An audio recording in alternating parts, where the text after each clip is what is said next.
Hello les accords de One Piece, c'est Silver et Copper. Bienvenue sur Raftelli, la chaîne dédiée à tout l'univers de One Piece. Croiser le fer. Voici la seule chose qui semble motiver tout épéiste du monde. Mais ces personnes, croyez-nous, ne cherchent en aucun cas à vaincre leur adversaire, mais plutôt à les écraser, les briser, les trancher. Mais on ne leur en veut pas, car de tous les styles de combat utilisés dans One Piece, celui-ci est sans doute le plus sanglant, et une seule erreur d'inattention peut conduire à une mort certaine ou à une célébrité éternelle. Enfin, à condition d'avoir la bonne arme et de savoir s'en servir. Et dans ce domaine, nombre de personnes ont déjà marqué l'histoire de cette œuvre, qu'ils se soient croisés ou non, qu'ils soient morts ou vivants. Aujourd'hui, on vous fait le top 10 des meilleurs épéistes de tous les temps. Et croyez-nous, vous n'allez pas être déçus. Attention, dans le monde de One Piece, le terme épéiste est légèrement vague. On a donc considéré pour ce classement uniquement des personnes qui ont fait du sable leur force principale. Ceux qui s'appuient trop sur leur fou du démon pour se battre ne seront donc pas comptés dans ce top. Mais avant de commencer, on l'a promis, le jeu concours c'est aujourd'hui. Il y aura 4 lots à gagner. Vous pouvez les voir à l'écran. Pour participer, rien de plus simple. Comme d'habitude, on a caché Zoro dans la vidéo. Il suffit de le trouver et de nous envoyer un screenshot de lui par message sur le réseau social de votre choix. On y répondra dans la semaine. Et le gagnant sera tiré au sort et les résultats seront donnés dans 2 semaines. Mais en attendant, jeune pirate sans drapeau, oui, c'est à toi qu'on parle. Rejoins-nous dans cette grande aventure. C'est aussi simple qu'un abonnement pour toi et pour nous, ça nous aide énormément. Mais place à la vidéo. Allez, c'est parti. Numéro 10. Le sanglant. Pour commencer ce top, nous avons choisi un personnage qui est en pleine évolution. Et vu ses compétences actuelles, il sera un des plus grands épéistes de la prochaine génération. Mais pour le découvrir, dirigeons-nous vers le lieu de sa première apparition, Shabaudi. Il y a 2 ans de cela, 11 pirates déjà célèbres avaient posé le pied sur l'archipel. Leur point commun? Leur prime était tout supérieur aux 100 millions de berries. Et ils furent appelés les 11 supernovas, ceux qui marqueront leur époque à coup sûr. C'est dans ce contexte que Killer fait son apparition. Et oui, c'est de lui qu'on parle ici. Et dès ses premiers instants dans l'œuvre, il montre ses compétences d'épéiste, dégainant ses 2 sabres, ses Punishers. 2 fossiles littéralement fixés à ses bras. Grâce à ça, il tient tête aux moines fous. Plus tard, il stoppera les marines facilement et aidera son capitaine à défaire un pacifista, ce qui est déjà pas mal pour l'époque. Durant l'ellipse, il épaulera son capitaine dans sa quête de pouvoir, bravant l'équipage de Big Mom et celui du Roux sans aucune séquelle. Mais ça ne veut pas dire qu'il n'a pas été blessé. Mais il finit par se faire attraper et manipuler par Kaido. Il faudra alors attendre Wano pour le voir manifester plus de puissance. Sous l'apparence de Kamazo l'assassin, il débutera une joute contre Zoro. Certes, il profite d'un moment de distraction de son adversaire pour lui entailler le bras, mais c'est déjà un exploit. C'est la plus grosse blessure que Zoro ait reçue après l'ellipse. Et même si Killer finit par perdre violemment, il ne faut pas oublier qu'il n'avait pas ses armes de prédilection, mais aussi il avait subi de nombreuses tortures de la part des hommes de Kaido. A partir de là, c'est un spoil, donc n'hésitez pas à passer à la section suivante si vous n'êtes pas à jour sur les scans. Tout est dans la timeline. Lors de la guerre sur Onigashima, il fait partie du groupe qui affronte Kaido et Big Mom. Le moins qu'on en puisse dire, c'est qu'il impressionne énormément. Lui aussi arrive à toucher Kaido et à le faire saigner grâce à ses attaques supersoniques. Au vu de son CV et de ses compétences enfin révélées, pour nous, il mérite largement sa place ici. Numéro 9, le démon.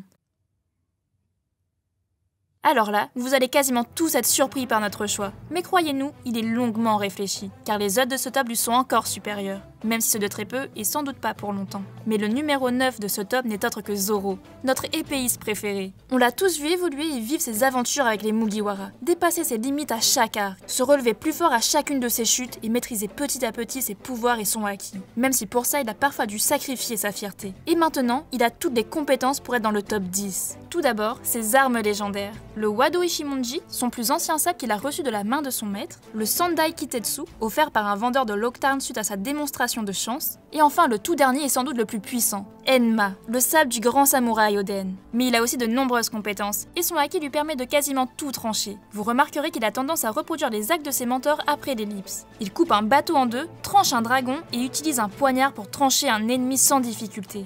À partir de là, c'est aussi un spoil, donc n'hésitez pas à passer à la section suivante. Lui aussi défie Kaido et Big Mom au sommet du crâne à Onigashima. Mais il est bien plus chanceux et arrive à blesser Kaido, exactement comme Oden l'avait fait. Et rien que pour cet acte divin, il est rentré dans le panthéon des épéistes. Numéro 8, la rose.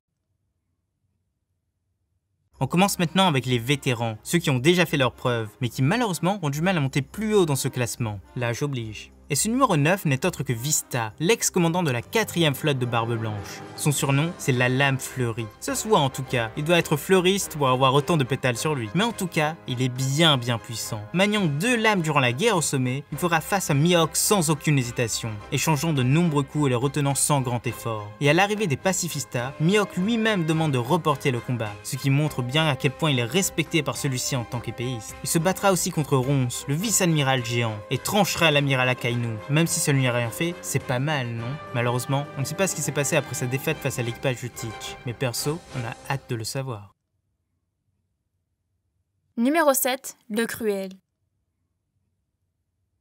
Là aussi on ne fera pas durer le suspense, Shiryu de la Pluie est un excellent épéiste. L'ancien gardien-chef d'Impel-Down était connu pour sa cruauté hors norme, tuant les prisonniers pour son seul plaisir. À l'époque, on disait qu'il était une des grandes puissances de cette prison, l'égale même de Magellan. Ce n'est pas rien quand on connaît les compétences de cet homme poison. Alors que Shiryu utilise exclusivement son épée, à l'époque, il n'avait pas de fruit du démon. Après qu'il ait intégré l'équipage de Barbe Noire, il a eu de nombreuses occasions d'éprouver ses techniques. La plus marquante est sans doute la guerre de représailles, la fameuse bataille livrée entre l'équipage de Teach et le restant de la flotte de Barbe Blanche. Vista y était, et connaissant la fierté des deux hommes, ils se sont forcément affrontés. Shiryu a forcément gagné, ce qui justifie sa place dans le classement. Suite à cet événement, Barbe Noire est devenu un des Yonko. Mais surtout, il a nommé Shiryu commandant de sa seconde flotte. C'est dire sa confiance à la puissance de cet homme. Il sera sûrement l'un des grands adversaires de Zoro. Numéro 6, le Viking.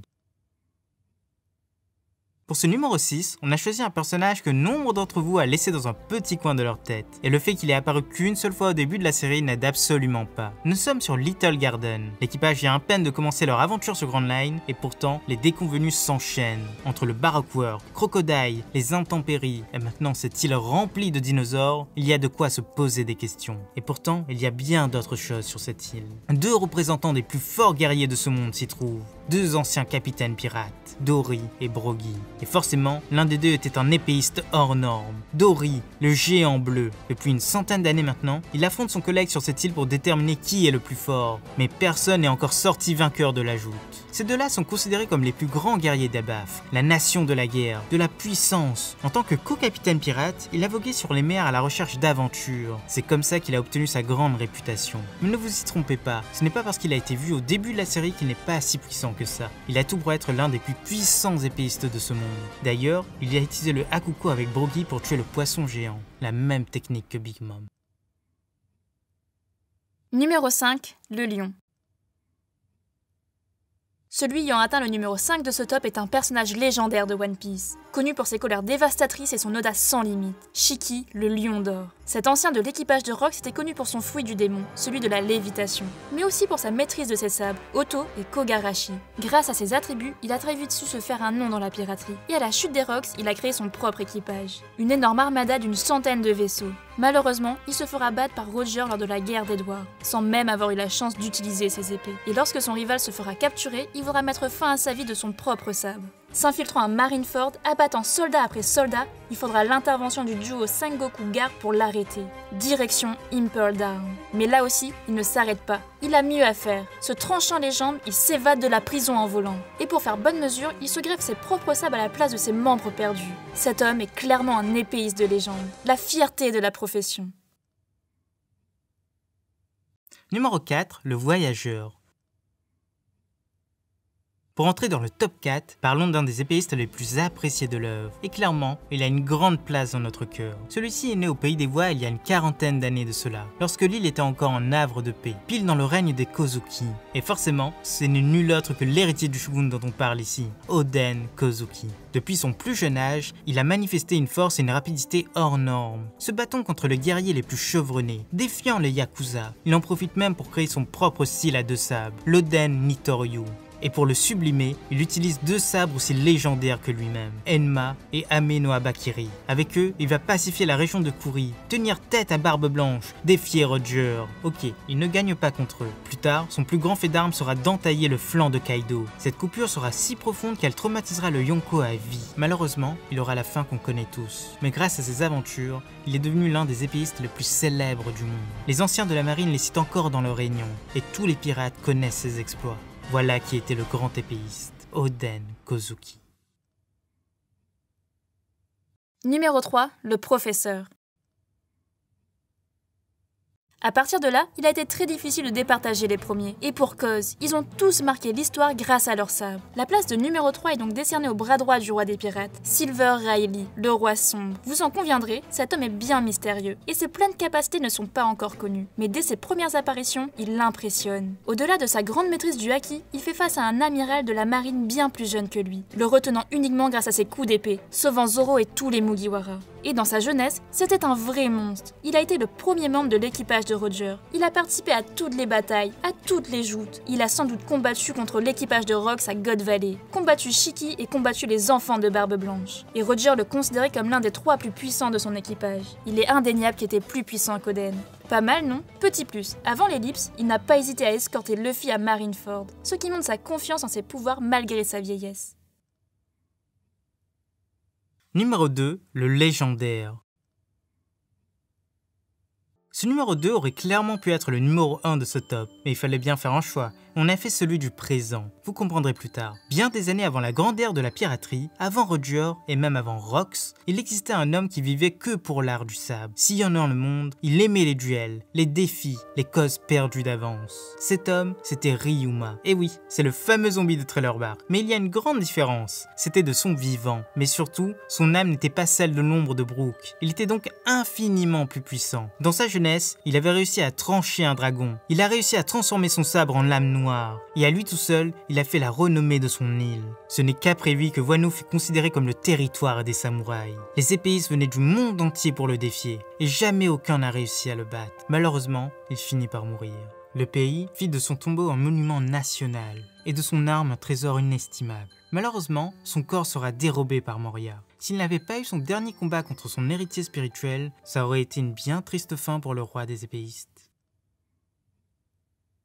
Mais avant de passer au numéro 1 de ce top, on se devait de citer les 3 mentions spéciales. 3 épéistes de haut rang, qui malheureusement n'ont pas encore montré l'étendue de leur puissance. Mais ils auront sûrement leur place dans le haut de ce top dans quelques temps. King, le second de Kaido. Pour l'instant, son sabre fait un peu guise de déco, mais on espère réellement que ça s'améliorera. Goldie Roger. Pour le coup, c'est clairement un des plus puissants de ce monde. Et même si on le voit utiliser une épée face à Barbe Blanche et Oden, il n'est pas dit qu'il n'avait pas un autre pouvoir. Shanks, Monsieur Mystère. Son épée se nomme Griffon, et il avait pour habitude de se battre contre Mihawk dans sa jeunesse, avant de perdre son bras gauche, évidemment. Malheureusement, on ne connaît actuellement pas sa puissance, même si son rang de Yonko le placera forcément très haut.